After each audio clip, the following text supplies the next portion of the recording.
Whispers of the Heart. Chapter 2. Shared Moments. The week after her encounter with Daniel, Emma found herself glancing more often at the bookstore whenever she passed by. She told herself it was habit. She'd been a loyal customer for years, but in truth, a quiet hope stirred each time, wondering if he might be there again, sketching on a napkin or searching the shelves.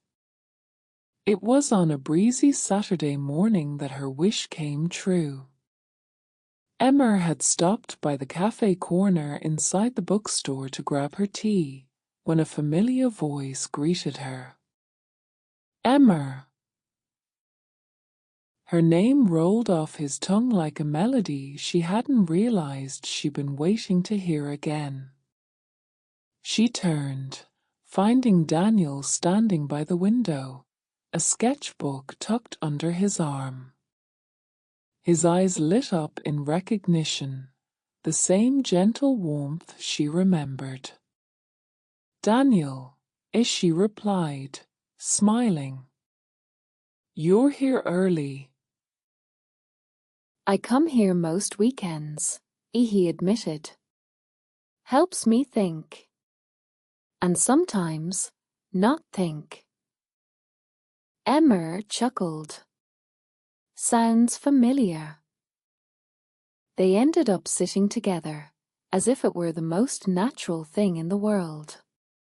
The hours drifted by with easy conversation, punctuated by silences that felt comfortable rather than strained.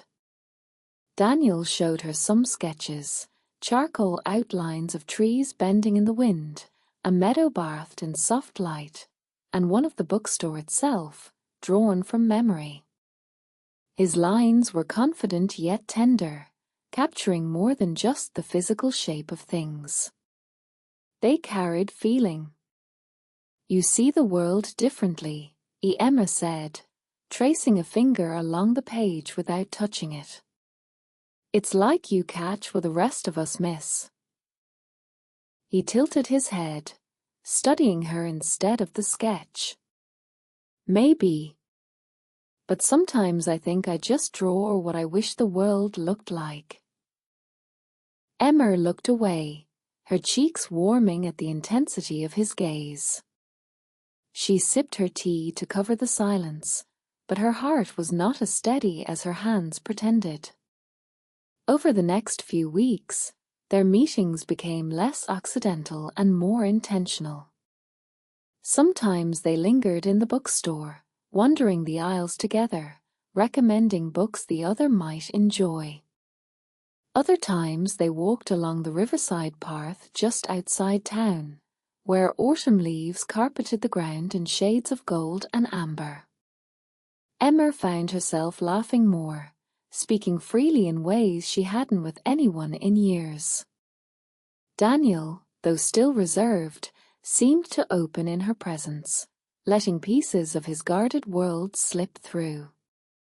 He told her about his childhood by the coast, how the ocean had been his first inspiration for painting. She shared stories about her students, funny missteps during Shakespeare readings, the way their faces lit up when a story finally clicked. One chilly evening, they stopped at a small bench by the river. The lamplight flickered above them, casting a golden halo around the falling leaves. Emma hugged her coat tighter, and Daniel noticed immediately. You're cold, he said, shrugging off his scarf. Before she could protest, he draped it gently around her shoulders. It smelled faintly of cedar and turpentine, like wood and paint. Thank you, as she murmured, her voice catching slightly. Their eyes met, and for a heartbeat, the world seemed to hush.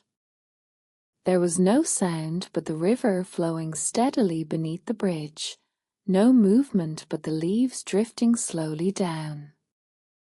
Emma's pulse fluttered. Daniel looked as though he might speak, but instead, he only smiled, soft, knowing, almost hesitant. The moment lingered, then passed, as all moments must. But its echo stayed with Emma long after she returned home that night. Her mother noticed the change in her, too. Over dinner, she teased gently, "You've been smiling a lot these days. Is there a reason?" Emma laughed, trying to brush it off. "Just good books. Good tea." But when she lay in bed later, staring at the ceiling, Emma admitted to herself what she couldn't yet say aloud. Daniel was becoming more than a coincidence, more than a friend.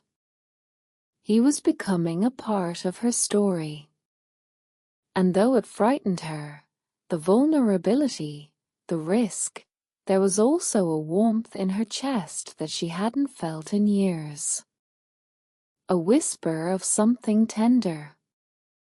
A whisper of the heart.